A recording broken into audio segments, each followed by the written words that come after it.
నమస్తే. సివిఎల్ టాక్ షోకి స్వాగతం.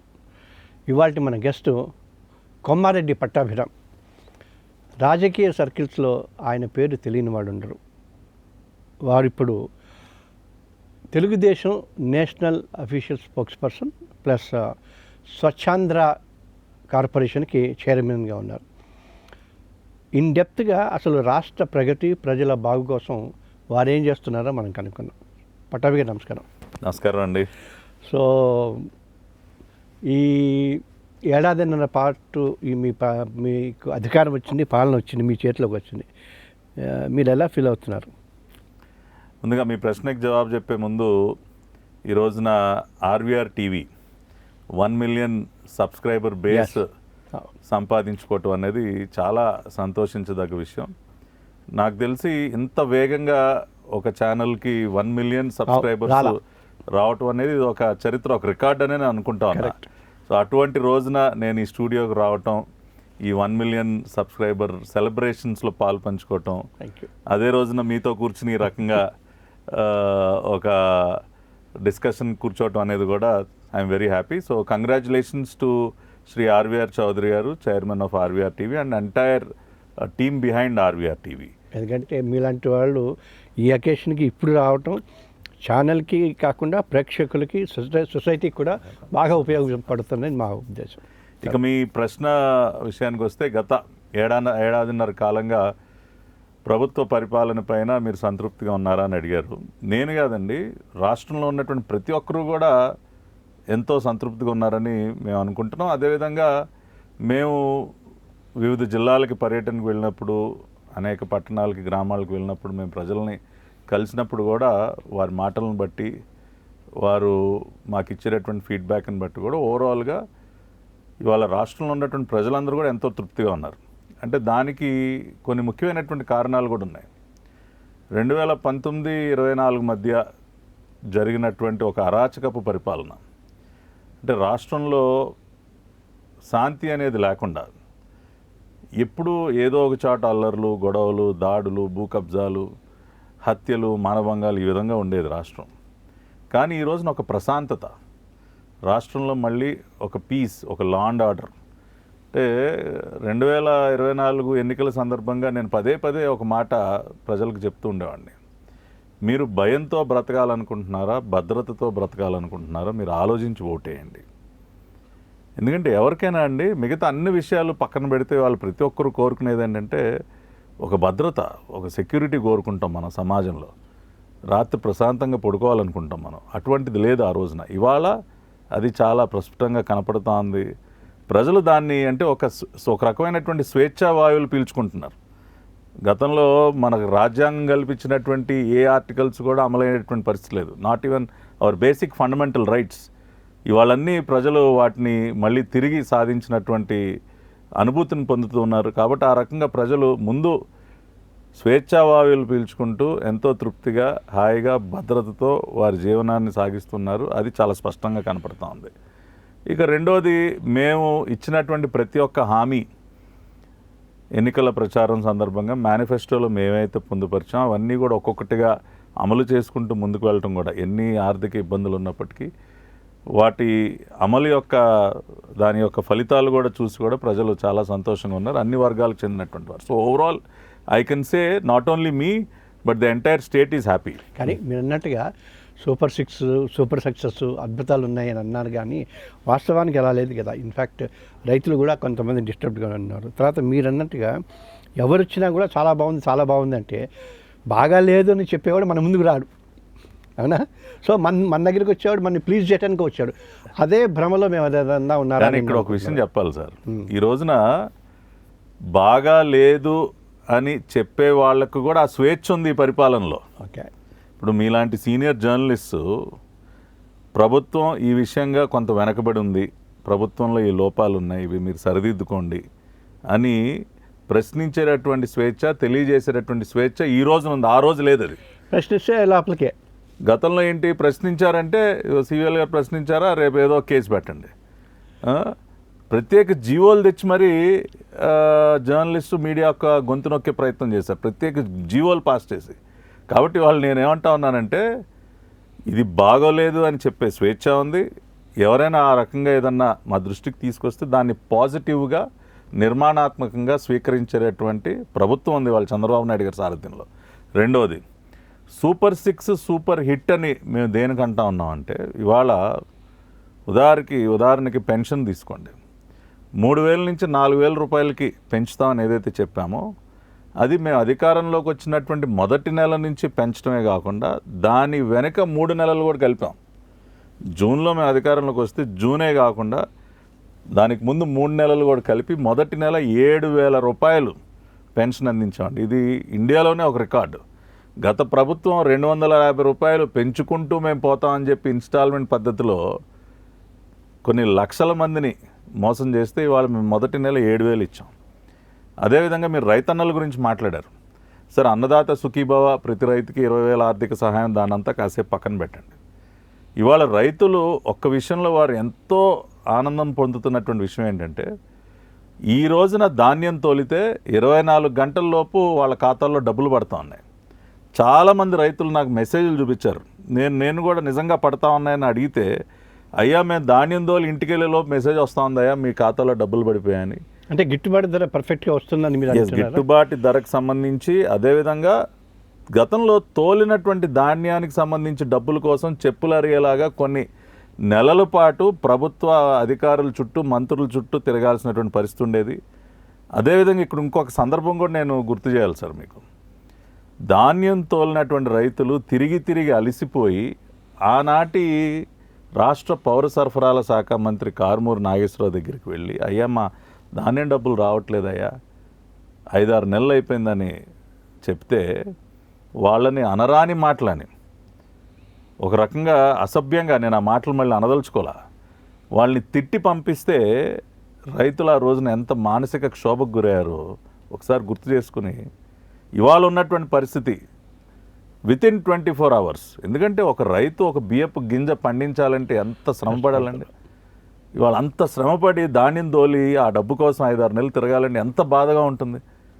కానీ ఇటువంటిది 24 గంటల్లో మేము ఇవాళ చెల్లింపులు చేస్తున్నాం, మద్దతు ధరిస్తున్నాం. అదేవిధంగా ఏదైనా ప్రకృతి వైపరీత్యాలు జరిగి రైతన్న నష్టపోయినప్పుడు గత ముఖ్యమంత్రి హెలికాప్టర్లో చక్కర్లు కొట్టి పైన ఏదో సర్వేలు చేసి వెళ్ళిపోతే, ఇవాళ మోకాళ్ళ లోతు బురదలో రాష్ట్ర ముఖ్యమంత్రి కానీ ప్రతి ఒక్క మంత్రి ఆ రైతన్న దగ్గరికి వెళ్ళి వాళ్ళ కష్టం తెలుసుకుని ఇమీడియట్గా సాయం అందిస్తున్నారు. ఇక్కడ ఇంకొక ఎగ్జాంపుల్ చెప్పాలి సివిల్ గారు.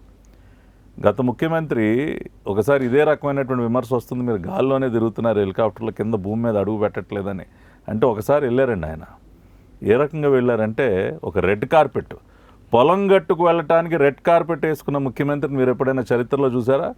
పొలం గట్టుకు వెళ్ళటానికి రెడ్ కార్పెట్ వేసుకుని, అక్కడ ఒక షామియానా టెంట్ వేసుకుని, ముందు బ్యారికేడ్ నిర్మించుకుని, మడిలో రైతు ఆ బురదలో నుంచుని ఆయన మాట్లాడాలంట, ఈయన బ్యారికేడ్ వెనకమాల టెంట్ కింద రెడ్ కార్పెట్ మీద నుంచి ముఖ్యమంత్రి గారు మాట్లాడతారంట. దాన్ని ఏమనాలండి అసలు? ఇంకో వెరీ ఇంపార్టెంట్ థింగ్, మీరు అన్నట్టుగా అందరికీ అన్నీ ఇస్తున్నాం, డబ్బులు వగేరాలు అన్నారు. డబ్బులు ఇవ్వడానికి మనకి సంపద ఉండాలి, లేదా ట్యాక్సెస్ ఉండాలి, ప్లస్ సంపద సృష్టిస్తామని మీరు చెప్పారు. అంటే మీ పార్టీ కానీ మీ నాయకుడు కానీ. సంపద సంగతి అటు ఉంచితే అప్పుల సంగతి ఏదైనా ధైర్యంగా మాట్లాడగలుగుతారా మనం? అవి ఎట్లా? మంచి ప్రశ్న అండి. చంద్రబాబు నాయుడు గారు పదే ఆయన చెప్పేటటువంటి మాట ఏంటంటే, సంపద సృష్టించి దాని యొక్క ఫలాలని పేదలకు అందించాలి, సంక్షేమం అభివృద్ధి సమపాలలో ముందుకు వెళ్ళాలి. సంపద సృష్టించకుండా మనం పదే అప్పులు చేసుకుంటూ పోతే, గత ప్రభుత్వం చేసిన విధంగా, గత ప్రభుత్వం 5 సంవత్సరాల కాలానికి దాదాపు 10 లక్షల కోట్లు దాటించేసింది రాష్ట్ర అప్పుని. ఇవాళ ఆ పరిస్థితి కాకుండా ఇవాళ సంపద సృష్టి రాష్ట్రంలో జరుగుతుంది అని చెప్పడానికి 2-3 ఉదాహరణలు నేను చెప్పగలనండి, రీసెంట్గా వచ్చినవే. ఒకటి, ఫోర్బ్స్ మ్యాగజైన్ మొన్ననే ఒక నివేదిక ప్రచురించింది. 25-26 ఫైనాన్షియల్ ఇయర్లో ఫస్ట్ 3 క్వార్టర్స్ డేటా అనలైజ్ చేసినప్పుడు దేశం మీద వచ్చినటువంటి మొత్తం ఇన్వెస్ట్మెంట్లో 25% vent only to Andhra Pradesh. 25% of the entire investment in to the country went in to Andhra Pradesh. Maharashtra which is suppose to be the financial hub for the entire country, Mumbai is the financial capital, వాళ్ళు మనలో సగం కూడా పెట్టుబడులు సాధించలేకపోయారు. మనం తమిళనాడు, కర్ణాటక, తెలంగాణతో పోల్చుకుంటే కర్ణాటక కంటే 10 times ఎక్కువ తీసుకొచ్చాం, తమిళనాడు కంటే more than 5 times, తెలంగాణ కంటే ట్రిపుల్. సో అంత ఇన్వెస్ట్మెంట్ రాష్ట్రంలోకి వస్తుంది అంటే అది సంపద సృష్టి, దాని ద్వారా ఉద్యోగ కల్పన. రెండో ఉదాహరణ, ఈ మధ్యనే గౌరవ ముఖ్యమంత్రి చంద్రబాబు నాయుడు గారు ఈ ఫినాన్సెస్ మీద ఒక ప్రజెంటేషన్ మొత్తం వివరంగా రాష్ట్ర ప్రజలందరికీ అందిస్తూ గ్రోత్ రేట్ మనం చూసినట్లయితే నియర్లీ 12%, అంటే దేశ ఆర్థిక ప్రగతి కంటే దాదాపు 3 to 4% మనం అధికంగా మన గ్రోత్ రేట్ నమోదవుతా ఉంది. ఇది union government ministry of finance ఇవన్నీ వాళ్ళ డేటా ఆధారంగా మనం తీసుకుని చెప్తా ఉన్నాం. సో ఒక పక్కన భారీ ఎత్తున పెట్టుబడులు, మీరు ఉదాహరణ తీసుకొని గూగుల్ మీరు 1,00,000 కోట్లకి పైగా పెట్టుబడి, $15 billion biggest investment out of United States ever by Google ఇవాళ లోకేష్ గారి చొరవతో మన రాష్ట్రానికి వచ్చింది. The largest steel plant in the country Arcelor Mittal Nippon విశాఖపట్నంకి వస్తూ ఉంది. ఇక్కడ ఒక విషయం చెప్పాలి సార్, అంత పెద్ద పెట్టుబడి ఎలా వచ్చిందంటే చాలామంది అనుకోవచ్చు ఒక 10 సార్లు ఆ కంపెనీ చుట్టూ తిరిగి రకరకాలుగా చేస్తే వచ్చి ఉంటుందని, కానీ ఒక్క జూమ్ మీటింగ్లో సంపాదించారండి లోకేష్ గారు. Only 1 Zoom meeting he was able to get that. తర్వాత ఒక 1 year పాటు అన్ని రకాల క్లియరెన్స్లు ఇచ్చి వాళ్ళ ఫౌండేషన్. రీసెంట్ ఎగ్జాంపుల్, మీరు వీక్ మ్యాగజైన్ కవర్ పేజ్ మీదకి నారా లోకేష్ గారు వెళ్ళారు. ఈ నారా లోకేష్ గారి ఈ ట్రాన్స్ఫర్మేషన్ గురించి మీ ఒపీనియన్ ఏంటి? ఎందుకంటే మనం బిగినింగ్లో చూసాం, ఇప్పుడు చూస్తున్నాం, ఒక సిగ్నిఫికెంట్ గౌరవం తెచ్చుకున్నారు. అబ్సల్యూట్లీ అండి. ఎలా జరిగింది? అది చాలా చాలా కష్టపడి ఆ రకమైనటువంటి ట్రాన్స్ఫర్మేషన్ సంపాదించుకోగలిగారు లోకేష్ గారు. లోకేష్ గారు చెప్పే ముందు జస్ట్ నేను కన్క్లూడ్ చేస్తాను మీ క్వశ్చన్. ఇప్పుడు ఈ ఉదాహరణలు అన్నిటి ద్వారా మనకేమర్థం అవుతుంది, రాష్ట్రంలో సంపద సృష్టి జరుగుతుంది, తద్వారా దాని యొక్క ఫలాలని వివిధ సంక్షేమ పథకాల ద్వారా పేదలకు చేరువ చేసి పేదరికాన్ని నిర్మూలించేటటువంటి ఒక కార్యక్రమం. సో గతంలో చూడనిది ఇప్పుడు చూస్తున్నది సంపద సృష్టి, డెవలప్మెంట్, ఇన్కమ్ జనరేషన్. సో ఇక లోకేష్ గారి విషయానికి వస్తే, మీరు గత దశాబ్ద కాలంగా లోకేష్ గారి ప్రయాణం కనుక మీరు చూసినట్లయితే సార్, ఆయన 2011-12 టైంలో పూర్తిస్థాయి పార్టీ బాధ్యతలు, దానికి ముందు ఆయన బ్యాక్ ఎండ్లో ఉండి పార్టీకి వివిధ రకాలుగా ఆయన తోడ్పాటునివ్వటం, ఆయన ఫ్రంట్ ఎండ్కి వచ్చిన తర్వాత అనేక రకాలైనటువంటి సవాళ్ళను ఎదుర్కొన్నారు. ఆయన భాష దగ్గర నుంచి, ఆయన యొక్క బాడీ లాంగ్వేజ్ దగ్గర నుంచి, ఆయన ఫిజిక్ గురించి రకరకాలైనటువంటి కామెంట్స్, ప్రతిపక్షాల వైపు నుంచి తీవ్రమైనటువంటి దాడి, ఆయనకి మాట్లాడటం సరిగ్గా రాదు, ఆయన్ని రకరకాల పదాలతో ఆయన్ని బాడీ షేమింగ్ చేసి, కానీ వాటన్నిటినీ ఆయన తట్టుకుని నిలబడి వెనకడుగు వేయకుండా ఆయన మార్చుకుంటూ అన్ని విషయాలుగా, ఇవాళ లోకేష్ గారి ప్రసంగాలు చూడండి, గతంలో కొంత తెలుగు భాషకు సంబంధించి కొంత ఇబ్బంది పడుతూ ఉండేవాళ్ళు, బట్ హీ ఓవర్కేమ్. ఆయన పట్టు సంపాదించారు. యోగాళం పాదయాత్ర పూర్తిగా ఆయన్ని ట్రాన్స్ఫార్మ్ చేసిందని చెప్పుకోవాలండి. ఆయన దాదాపు అన్ని జిల్లాలు, చాలా 3,000 కిలోమీటర్లకు పైబడి ఆయన చేసినటువంటి పాదయాత్ర ఆయనలో సమూలమైనటువంటి మార్పు తీసుకొచ్చింది, ప్రజలకు చేరువ చేసింది. అదేవిధంగా అన్ని విషయాల పట్ల ఆయనకు ఉన్నటువంటి అవగాహన అండ్ స్పీడ్, వాళ్ళ స్పీడ్ ఆఫ్ డూయింగ్ బిజినెస్ గురించి మాట్లాడుకుంటున్నాం. ఈజ్ ఆఫ్ డూయింగ్ బిజినెస్ పోయి వాళ్ళ స్పీడ్ ఆఫ్ డూయింగ్ బిజినెస్. మొన్న వీక్ మ్యాగజైన్లో నేను ఆర్టికల్స్ మీరు చదివితే, అశోక్ లేలాండ్ ఎండి ధీరజ్ హిందూజా గారు ఆయన ఆర్టికల్, ఆయన రైటప్లో ఆయన ఒక మాట అన్నారు, the speed at which Nara Lokesh garu works and the manner he delivers things that he promises. చాలామంది చాలా మాటలు చెప్తారండి, కానీ ఆ తర్వాత సరైన ఫాలోఅప్ ఉండదు. కానీ ఇచ్చినటువంటి మాట నిలబెట్టుకుంటే అది అమలయ్యేదాకా ఆయన ఎంత వేగంగా పనిచేస్తారన్నది ధీరజ్ హిందూజా గారు, ఇంకా అనేక మంది దిగ్గజ పారిశ్రామికవేత్తలు ఆయన గురించి మాట్లాడినటువంటి మాటలు. అంతేకాకుండా సాధారణంగా నరేంద్ర మోడీ గారు ఎవరిని ప్రశంసించరండి. ఇట్ ఈస్ వెరీ రేర్, ఎందుకంటే ఆయన నుంచి ప్రశంస పొందటం అనేది చాలా కష్టం. అటువంటి వ్యక్తి నారా లోకేష్ గారిని 2-3 సందర్భాల్లో యోగా డే విశాఖపట్నంలో ఒక ప్రపంచ రికార్డు సాధించే స్థాయిలో దాన్ని రూపకల్పన చేసి దాన్ని నిర్వహించినటువంటి తీరు చూసి ముగ్ధులైన మోడీ గారు లోకేష్ గారిని సభాముఖంగా ఆ రోజున ప్రశంసించి ఆయన్ని స్వయంగా ఢిల్లీ ఆహ్వానించి కుటుంబ సమేతంగా ఆయనతో దాదాపు గంట పాటు ఉండి ఆయన చెప్పారు, people should learn from Lokesh, young leaders అందరూ మీరు లోకేష్ గారిని చూసి నేర్చుకోండి అని గౌరవ ప్రధానమంత్రి గారు ఆ మాట it's not easy. It's not easy. ఇందాక నేను అడిగిన ప్రశ్నలో సగమే చెప్పారు. సంపద గురించి, అప్పుల గురించి, అంటే సంపద గురించి బాగా చెప్పారు, అప్పుల గురించి ఏంటి అంటే ఎలా తీరుద్దాం, ఎన్నేళ్లలో తీరుద్దాం అని. అదే చెప్తున్నాం. ఇవాళ టు బి వెరీ ఆనెస్ట్, ఏ రాష్ట్రం అయినా ఇవాళ దేశంలో కేంద్ర ప్రభుత్వం అయినా సరే కొంత అప్పుల మీద ఆధారపడాల్సినటువంటి పరిస్థితి ఉందండి. Including economies like US or China or Japan, ఎవరైనా కానీ కొంత అవసరాలకు తగ్గట్టు కొంత అప్పు చేయాలి, దాన్ని తీర్చుకుంటూ ముందుకు వెళ్ళాలి. ఆ రకంగానే ఇవాళ గతంలో లాగా ఫినాన్షియల్ డిసిప్లిన్ లేకుండా విచ్చలవిడిగా అప్పులు చేసేటటువంటి పరిస్థితి లేదండి. గతంలో పాలకులు ప్రతి వారం అప్పు చేయటమే కాకుండా వివిధ కార్పొరేషన్ల పేరుతో కొన్ని వేల కోట్ల రూపాయల అప్పులు. ఆఖరికి బెవరేజెస్ కార్పొరేషన్ అయితే ఎంత దుర్మార్గం అంటే భవిష్యత్తులో తాగించేటటువంటి మద్యం ద్వారా వచ్చేటటువంటి ఆదాయాన్ని కూడా ముందే వీళ్ళు తనఖా పెట్టి అంచనా దాని మీద కూడా అప్పు తీసుకున్నారు. అంటే ఆ రకమైనటువంటి ఫైనాన్షియల్ ఇండిసిప్లిన్ అయితే లేదండి. ఎస్, కొంత ఇవాళ ఏ రాష్ట్రం అయినా ముందుకెళ్ళాలంటే కొంత రిజర్వ్ బ్యాంక్ నుంచి వివిధ రకాల ద్వారా కొంత అప్పు తీసుకోవాలి. బట్ మేము కొంత డిసిప్లిన్డ్ మేనర్లో, ఇవాళ పయ్యావుల కేశవ్ గారు ఆర్థిక మంత్రి, చంద్రబాబు నాయుడు గారి దిశానిర్దేశంలో కొంత డిసిప్లిన్డ్ మేనర్లో వెళ్తున్నాం. అంటే కేవలం అప్పుల మీద ఆధారపడకుండా సొంత ఆదాయాన్ని కూడా పెంచుకుంటున్నాం, ఇన్వెస్ట్మెంట్స్ తీసుకొస్తున్నాం, జాబ్స్ క్రియేట్ చేస్తున్నాం. ఓవరాల్గా ఎకానమీని పెంచుకుంటూ కొంత డిసిప్లిన్ మేనర్లో ముందుకు వెళ్తున్నాం. మీరు ఈ పాలనంతా నల్లేరు మీద నడకలాగా ఉందన్న లెవెల్లో చెప్తున్నారు. మా ప్రేక్షకులు కూడా నమ్మినట్టే ఉన్నారు. కానీ క్షేత్రస్థాయిలో ఇప్పుడు అతన్ని ఇంతకుముందు ప్రభుత్వాన్ని పడగొట్టడానికి మీరు, నేషనల్ పార్టీ బీజేపీ, కొత్తగా జనాల్లో విపరీతమైన అభిమానం అన్న పవన్ కళ్యాణ్ గారు ముగ్గురు కలిస్తే తప్ప దాన్ని పడలేదు. ఈ ఇష్యూలోనే క్షేత్రస్థాయిలో, అంటే అన్ని పార్టీలు పెద్ద పార్టీలు అందరూ టికెట్లు ఆశించారు. అని క్షేత్రస్థాయిలో నాయకుల మధ్య సమన్వయం లేకపోవటం, గొడవలు తెప్పించడం, అది అధిష్టానానికి మీ అందరికీ చికాకులు తెప్పించడం, దీని గురించి మీరే ఉంటారు? ఒకటి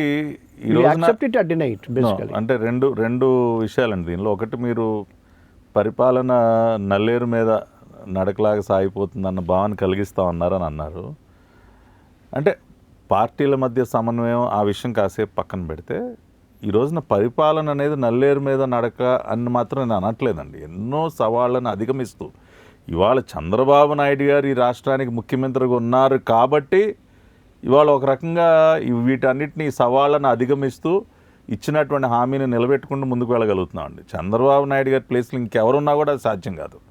ఆయనకు ఉన్నటువంటి అనుభవం, ఆయన ఏ విధంగా అన్నిటిని బ్యాలెన్స్ చేసుకుంటూ, అన్నిటిని ప్రక్షాళన చేసుకుంటూ, బ్రాండ్ ఏపీని అతి తక్కువ కాలంలో ఆయన ఏ విధంగా నిలబెట్టారనేది వాళ్ళు మన కళ్ళకు కట్టినట్టు కనపడుతూ ఉంది. ఈ వీళ్ళ గొడవల వల్ల అది ఎంతకాలం సాగుతుందని లేదండి, ఈ గొడవలు ఉన్నాయన్న మాట కూడా పూర్తిగా వాస్తవం కాదు. ఎందుకు అంటే కొంతవరకు వాస్తవం. అంటే ఇప్పుడు ఏ కూటమిలో అయినా అండి చిన్న చిన్న మనస్పర్ధలు రావటం, క్షేత్రస్థాయిలో కొన్ని ఇబ్బందులు రావటం అనేది సహజం. Any coalition, not only in AP, even at the central level. ఇవాళ ఎన్డీఏలో కూడా కోయలేషన్ పార్ట్నర్స్ ఒక్కోసారి చిన్న చిన్న ఇష్యూస్ వస్తుంటే వాటిని సర్దుబాటు చేసుకుంటూ ముందుకు వెళ్తుంటే, ఇక్కడ కూడా లోకేష్ గారిని మనం ప్రస్తావించుకోవాలండి. లోకేష్ గారు జనసేన, టీడీపీ, బీజేపీ మధ్య సమన్వయానికి సంబంధించి ఆయన ప్రత్యేకమైనటువంటి చొరవ చూపిస్తూ పవన్ కళ్యాణ్ గారితో ఆయన కొన్నటువంటి సంబంధాలు, ఆయన ఏ విధంగా ప్రతి సందర్భంలోనూ పవన్ అన్న, నా సొంత అన్న లాంటి వ్యక్తి పవన్ కళ్యాణ్ గారు. పవన్ కళ్యాణ్ గారు కూడా లోకేష్ గారి పట్ల అదే సోదరభావంతో ఉండటం, అనేక సందర్భాల్లో ఆయన పట్ల లోకేష్ గారు చూపించినటువంటి ఆ ప్రేమాభిమానాలు అన్ని విధాలుగా అది ఎవ్రీవన్. ఇప్పుడు ఆ రకమైనటువంటి సంబంధాలు పై స్థాయిలో నాయకుల మధ్య ఉంటే ఎంత మంచి మెసేజ్ వెళ్తుందండి. ఇవాళ పవన్ కళ్యాణ్ గారు కూడా ఆయన ఒక మాట అన్నారు. ఇప్పుడు ఏ రాజకీయ పక్షానికి చెందిన నాయకుడైనా నేనేదో నెక్స్ట్ టర్మ్ ముఖ్యమంత్రి అయిపోవాలనో, లేదంటే ఇంకేదో అయిపోవాలనో చాలా రకాలుగా వాళ్ళ ఆలోచనలు ఉంటే, మాటలు కూడా ఉంటాయి. కానీ పవన్ కళ్యాణ్ గారు ఇంకొక 15 సంవత్సరాలు చంద్రబాబు నాయుడు గారే ముఖ్యమంత్రిగా ఉండాలి, ఆయన పరిపాలనే సాగాలి, ఆయనతో కలిసి నేను పనిచేస్తాను, ఆయన నుంచి నేను ఎంతో నేర్చుకుంటా ఉన్నానని ఆయన మాట్లాడటం కూడా ఎంత గొప్ప విషయం అండి. సో ఆ విధమైనటువంటి ఒక స్నేహపూర్వక వాతావరణం ఇవాళ మోడీ గారు లోకేష్ గారి గురించి మాట్లాడినా, లేదంటే అమిత్ షా గారు చంద్రబాబు నాయుడు గారితో ఉంటున్నటువంటి విధానం, అమిత్ షాలో చంద్రబాబు నాయుడు గారు మోడీ గారు కలిసిపోయినటువంటి విధానం, ఈ 3 పార్టీలు కూడా ఒక రకంగా త్రివేణి సంగమంలా కలిసిపోయానైతే నేను ఖచ్చితంగా చెప్పగలనండి. బట్ ఎస్, ఎప్పుడన్నా జిల్లా స్థాయిలో లేదంటే పట్టణ స్థాయిలో గ్రామ స్థాయిలో ఎక్కడన్నా మీలాంటి వాళ్ళు వెళ్ళి సర్దుబాటు చేసుకోవచ్చు. సర్దుబాటు చేస్తాం. పైనుంచి చంద్రబాబు నాయుడు గారు, పవన్ కళ్యాణ్ గారు కూడా ఆ రకంగానే అన్నీ చేస్తూ ఉంటారు. ఈ కూటమి కనీసం ఇంకొక 15 సంవత్సరాలు ఆంధ్ర రాష్ట్రాన్ని పరిపాలించాలి. లోకేష్ గారు మొన్న పూణేలో విద్యార్థులతో మాట్లాడుతూ ఒక మాట అన్నారు, continuance of governance is very important, దానికి మేము ఏదైనా చేస్తాం. అదేవిధంగా పవన్ కళ్యాణ్ గారు కూడా పదే ఆయన చెప్తున్న మాట ఏంటంటే, ఏది చేసైనా సరే ఈ కూటమి ఇదే విధంగా ఉండటానికి నేను సాయశక్తిలా నా కృషి, అవసరమైతే 10 మెట్లు నేను దిగుతాను ఆయన అంటాం. లోకేష్ గారు అదే పందాలో ఉండటం. ఇక్కడ ఎవరికి ఈగోజ్ లేవండి, ఒకరి పట్ల ఒకరికి గౌరవభావం మాత్రమే ఉంది, ఎటువంటి ఈగోజ్ లేవు. ఇవాళ లోకేష్ గారిని చీఫ్ జాబ్ క్రియేటర్ ఆఫ్ ఆంధ్రప్రదేశ్గా ఇవాళ ప్రపంచం మొత్తం కీర్తిస్తూ ఉంది అంటే ఇది కలెక్టివ్ టీమ్ ఎఫర్ట్ అండి. ఇది కమింగ్ బ్యాక్ టు ఈ అమరావతి గురించి, మొన్న ఈ మధ్య నేషనల్ మీడియాతో జగన్ అమరావతి మీద చేసిన కామెంట్స్ గురించి మీ ఒపీనియన్ ఏంటి? చాలా దురదృష్టం అండి. అంటే ఒక ప్రాంతం పట్ల, ప్రజల పట్ల ఆ రకమైనటువంటి విద్వేషపూరితమైనటువంటి ఆలోచన ఉండటం అంటే ఏళ్ల తరబడి. ఇప్పుడు మొన్న 2024 ఎన్నికల్లో ప్రజలు ఒక తీర్పు ఇచ్చారండి. జగన్మోహన్ రెడ్డి గారి ఆలోచనలని తిరస్కరిస్తూ ఒక తీర్పు ఇచ్చారు. ఆయన 3 రాజధానుల విధానం అన్నారు, ప్రజలు తిరస్కరించారు. ఎప్పుడైనా సరే ప్రజా తీర్పు నుంచి మనం పాఠాలు నేర్చుకోవాలి. పాఠాలు నేర్చుకుని మనని మనం మార్చుకుంటూ ప్రజాస్వామ్యంలో ముందుకెళ్ళే ప్రయత్నం చేయాలి. అది ఎవరైనా చేసేటటువంటి ఏ రాజకీయ నాయకుడైనా, ఏ రాజకీయ పక్షమైనా. 2019లో ఎన్నికల్లో మేము ఘోర పరాజయం పాలయ్యాం, 23 సీట్లకే పరిమితం అయ్యాం. చంద్రబాబు నాయుడు గారు చాలా నిజాయితీతో, ఎస్ నేను కొన్ని విషయాలుగా నేను తప్పు చేశాను, వాటిని నేను సరిదిద్దుకుంటాను, ప్రజా తీర్పుని గౌరవిస్తానని ఆయన చాలా ఓపెన్గా అనేక సందర్భాల్లో నేరుగా ప్రజలతో మాట్లాడి కొన్ని విషయాలు ఆయన కరెక్ట్ చేసుకున్నారు కూడా. జగన్మోహన్ రెడ్డి గారు కూడా ఇవాళ అంతిమంగా నిర్ణేతలు ఎవరైనా ప్రజాస్వామ్యంలో it's the people, we're not the ones to decide. ఇప్పుడు ప్రజలు మీ 3 క్యాపిటల్ ఫార్ములాని తిరస్కరించారండి. తిరస్కరించినప్పుడు మళ్ళీ మీరు అదే పందాలోకి వెళుతూ మీరు అమరావతి మీద విషం చెమ్మటం అనేది ప్రజలు యాక్సెప్ట్ చేయాల. అమరావతి ఉద్యమాన్ని మీరు అణగదొక్కినటువంటి తీరుకు వ్యతిరేకంగా ప్రజలు మీ పైన తిరుగుబాటు చేశారు కాబట్టి మీరు 11 స్థానాలకి పడిపోయారు. అంటే మీరు దాని నుంచి ఏం పాఠం నేర్చుకోవాలి కదా. ఆ రకంగా పాఠాలు నేర్చుకోనటువంటి వ్యక్తులు, ప్రజా తీర్పుని గౌరవించినటువంటి వ్యక్తులు అసలు ప్రజాస్వామ్యంలో ఉండటానికి అర్హులు కాదు. ఒక రాజకీయ పక్ష నాయకుడిగా ఉండటానికి అర్హుడు కాదు, ఒక పార్టీని నడపడానికి కూడా అర్హుడు కాదు. కాబట్టి ఆ విధమైనటువంటి పాఠాలు నేర్చుకోకుండా ఇంకా విషయం చెబుతూ ఉన్నాడు. ఎందుకు అంటే ఇక్కడ మొన్న మళ్ళీ అకస్మాత్తుగా జగన్మోహన్ రెడ్డి గారు అమరావతి గురించి దేనికి మాట్లాడారంటే, అమరావతికి చట్టబద్ధత కల్పించేటటువంటి ప్రక్రియ ఢిల్లీలో ప్రారంభమైంది. ఎన్నాళ్ళు పడుతుంది? ఆల్రెడీ ఇప్పుడు మనకి రీఆర్గనైజేషన్ అంటే విభజన అయిపోయిన తర్వాత ఓ 10 ఏళ్ల పాటు కామన్ క్యాపిటల్ అన్నారు, అది అయిపోయింది. అయిన తర్వాత మళ్ళీ మీరు వచ్చి 1.5 years. ఎగ్జాక్ట్లీ. ఇక్కడ ఇవాళ ఏపీ రీఆర్గనైజేషన్ యాక్ట్ సెక్షన్ 5(2) ప్రకారం 10 years హైదరాబాద్ కామన్ క్యాపిటల్ అన్న ప్రొవిజన్ ఉంది. ఇప్పుడు 10 సంవత్సరాలు పూర్తయిపోయింది కాబట్టి దాన్ని అమెండ్ చేయాలి. ఇప్పుడు దాని అమెండ్మెంట్ తీసుకొచ్చే ప్రక్రియ, ఏపీ రీఆర్గనైజేషన్ యాక్ట్కి అమెండ్మెంట్ తీసుకొచ్చే ప్రక్రియ 5(2)ని ఏదైతే 10 years హైదరాబాద్ అంత ఉందో దాన్ని అమెండ్ చేసి లేదు, దాన్ని అమెండ్ చేసి అమరావతి ఈజ్ ది క్యాపిటల్ అనేది దానిలో చేరుస్తాం. సో ఆ టైం పీరియడ్ అయిపోయింది, అనుకున్న టైం పీరియడ్ అయిపోయింది. ఇప్పుడు అమెండ్మెంట్ ప్రాసెస్ స్టార్ట్ అయింది. మొన్న అమిత్ షా గారు కూడా దాని గురించి ప్రత్యేకంగా, ఏడాదిన్నర అయిందంటే కొంత అసంతృప్తితో ఉండరు, ఎందుకంటే లేదండి మన ఇల్లు సర్దుకుందాం అన్న కాన్సెప్ట్. కొన్ని పార్లమెంట్లో బిల్స్ సంబంధించి కానివ్వండి, లీగల్గా మనం చేయాల్సినటువంటి ఫార్మాలిటీస్ ఏవైతే ఉంటాయో మనం ఆదరాబాదరాగా హడావుడిగా చేయడానికి అవకాశం లేదు. కొంత ప్రొసీజర్ ఉంటుంది. అది ఇప్పుడు ఫైనల్ స్టేజ్కి వచ్చింది. ఇప్పుడు నెక్స్ట్ సెషన్లో పెట్టేస్తారు. లాస్ట్ టైం అన్నీ రెడీ అయితే కొంత ఏదో కరెక్షన్ ఉండి మళ్ళీ వెనక్కి పంపించారు. మళ్ళీ దాన్ని కూడా సరిచేసి రామ్మోహన్ నాయుడు గారు, మా పెంసాన్ గారు వీళ్ళందరూ కోఆర్డినేట్ చేస్తాను. That is over. ఇప్పుడు అది ఇంకా జరిగిపోతా ఉంది అన్న విషయం అర్థం చేసుకుని ఇప్పుడు మళ్ళీ ఏదో ఒక చిచ్చు పెట్టాలి. రివర్ బేసిన్ గురించి మాట్లాడుతూ ఉన్నారండి సీఎల్ గారు. ఏం మాట్లాడాలి సార్ అసలు ఆ వ్యక్తి గురించి? ఇవాళ మీరు ఢిల్లీ నేషనల్ క్యాపిటల్, ఇవాళ యమునా నది ఎక్కడి నుంచి వెళ్తా ఉంది సార్? యమునా నది తీరంలో ఢిల్లీ ఉందా, లేకపోతే ఏదైనా ఎడారిలో ఉందా ఇవాళ ఢిల్లీ? కలకత్తా నగరం నదీ తీరం లేదా? హౌరా బ్రిడ్జ్ దేని మీద ఉంది సార్? ఎడారి మీద ఉందా? ఇవాళ ఎన్ని అసలు నాగరికత సివిలైజేషన్స్ ఎక్కడ ప్రారంభమయ్యాయి sir? All civilisations flourished on the banks of some river or where there is availability of water. ఇవాళ ఇండస్ వ్యాలీ సివిలైజేషన్ అంటున్నాం సార్. ఇండస్ నది దగ్గర ఆవిర్భవించినటువంటి ఒక సివిలైజేషన్, అక్కడ ఫ్లరిష్ అయినటువంటి సివిలైజేషన్ కాబట్టి ఇండస్ వ్యాలీ. ఇవాళ లండన్ ఎక్కడ ఉంది సార్? థేమ్స్. మీరు ఎన్నో ఇప్పుడు బ్యాంకాక్ కానీ you take any so many cities there is endless water resource. Water ఎక్కడైనా సరే ముందు వాటర్ అవైలబిలిటీ చూసుకుంటారు, దానికి పక్కన మనం ఇవన్నీ నిర్మించుకుంటూ ఉంటాం.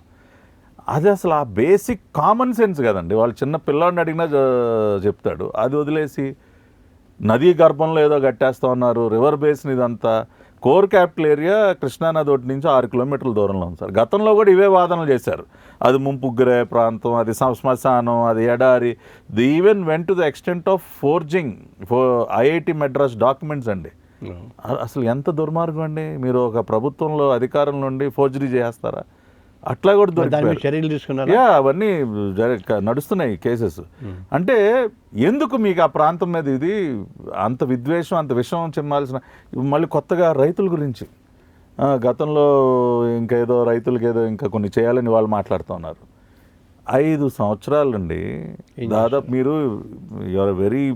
అన్ని చరిత్ర గురించి, రాజకీయాల గురించి మీ పూర్తి అవగాహన ఉన్న వ్యక్తి. మీరు భారతదేశ చరిత్రలో దాదాపు 1000 రోజులకు పైగా రైతులు చేసినటువంటి ఉద్యమం ఏదైనా ఉందా? ఓన్లీ అమరావతి రైతుల ఉద్యమే కదా. మరి అన్ని రోజుల పాటు రైతులు ఉద్యమిస్తామంటే వారు ఉద్యమించే ప్రాంతం నుంచి కోతవేటు దూరంలో మీ తాడేపల్లి ప్యాలెస్ ఉంది. ఒక్క రోజైనా మీరు ఎందుకయ్యా, మీరు ఏంటి మీ సమస్య? ఒక రాష్ట్ర ముఖ్యమంత్రి బాధ్యత ఉండదా అండి? సరే, మీరు ప్యాలెస్ గేట్ దాటి బయటికి రారండి, మీ లగ్జరీలో మీరు కూర్చోవాలి. పోనీ వాళ్ళైనా పిలిపించుకోవచ్చుగా, రండి మా ఇంటికి రండి, నేను ఏసీ రూమ్ దాటి బయటికి రాను, మీరే రండి అంటే వచ్చేవాళ్ళుగా. ఆ పని చేయకపోగా ఏం చేశారండి? మహిళలను కూడా చూడకుండా లాఠీలు జులిపించి వాళ్ళ రక్తం కళ్ళ చూశారు రైతుల పైన. అటువంటి వ్యక్తి వాళ్ళ రైతుల గురించి మాట్లాడుతూ ఉన్నారండి. ఇవాళ గుర్తొచ్చారా రైతులు? మొన్న చంద్రబాబు నాయుడు గారు చిన్న చిన్న సమస్యలు ఉంటే వారిని తన ఇంటికి పిలిపించుకుని అన్ని సమస్యలని పరిష్కరిస్తూ ఒక మంత్రివర్గ ఉపసంఘాన్ని నియమించి ఇమీడియట్గా అన్ని క్లియర్ చేయిస్తూ ఉంటే ఇవాళ జగన్మోహన్ రెడ్డి గారికి సడన్గా రైతులు గుర్తొచ్చేశారు. కాబట్టి ఇదంతా ఏం లేదు సార్. అమరావతికి చట్టబద్ధత లభిస్తూ ఉంది. ఆయన రిషికొండలో 500 కోట్ల రూపాయలతో మంచి అద్భుతమైన ప్యాలెస్ కట్టుకుని చక్కగా విలాసవంతంగా దానిలో ఉందామని అనుకున్నారు. అదంతా ఫెయిల్ అయింది. జనాల నుంచి ఒపీనియన్స్ అని అడిగారు కదా ఫైనల్గా. అదే ఇప్పుడు దాన్ని ఏదన్నా టూరిజం రిలేటెడ్ దానికి ఏదన్నా లగ్జరీ రిసార్ట్స్ అవి నిర్వహించే సంస్థలకు ఏదన్నా ఇచ్చి దాని ద్వారా కొంత రెవెన్యూ జనరేట్ చేయాలండి. ఎందుకంటే ఎంత డబ్బు అండి, 550 నుంచి 600 కోట్లు. ఇవాళ మొన్న సజ్జల రామకృష్ణారెడ్డి గారు ప్రెస్ మీట్ ముందుకు వచ్చి ఆయన మీడియా ముందుకు వచ్చి మాట్లాడుతూ ఉన్నారు. పర్ స్క్వేర్ ఫీట్ ఇన్ని వేలు ఖర్చు పెట్టారు, అన్ని వేలు ఖర్చు పెడుతున్నారు ఇవాళని మాట్లాడుతూ ఉంటున్నారు. Rishikonda palace per square feet ఖర్చు ఎంతో తెలుసా సార్? అక్షరాల 36,000 రూపాయలు, 36,000 రూపీస్ పర్ స్క్వేర్ ఫీట్ ఖర్చు చేశారు. 550 నుంచి 600 కోట్ల రూపాయలు ఖర్చు చేసి వాళ్ళు చేసినటువంటి నిర్మాణాల యొక్క విస్తీర్ణం around 1.5 to 1.6 lakh square feet. Per square feet 36,000 sir. అది ఏంటి సార్? అది కెన్ దే జస్టిఫై దట్? ఇప్పుడు ఒక రాష్ట్ర ముఖ్యమంత్రి నివాసంలో మసాజ్ టేబుల్ అవసరమా అండి? ఏ రాష్ట్ర ముఖ్యమంత్రి అయినా మసాజ్ టేబుల్స్ పెట్టించుకున్నారా? పాపం ఆయన స్ట్రెస్కి అదే మంచి బాత్ టబ్బులు, మసాజ్ టేబుల్స్, కమోడు 40 లక్షలు అంటే నేనైతే వినలా. మరి అది అక్కడ అన్ని చూసా, వీడియోస్ చెప్తా ఉన్నారు. చంద్రబాబు గారు అంటే ఏంటంటే మేము ఇంత కష్టపడుతుంటే కొంతమంది ఎమ్మెల్యేల తీరు చాలా ఆందోళన కలిగిస్తుంది అని అన్నారు. ఒక స్ట్రాంగ్ వార్నింగ్ ఇవ్వడం జరిగింది. ఏ విషయంగా అంటే ప్రతి ఎమ్మెల్యే కూడా ఆ రకంగా చేయాలని చెప్పి గట్టిగా చెప్పడం జరిగింది. ఒక ఎమ్మెల్యేగా మన ప్రాథమికమైనటువంటి బాధ్యత ప్రజలకి చేరువుగా ఉండటం. కియా మోటార్స్ అండి, ఎంత కష్టపడి తీసుకొచ్చాం సార్ కియా మోటార్స్ రాష్ట్రానికి. అటువంటి పరిశ్రమకు వెళ్ళి గోరంట్ల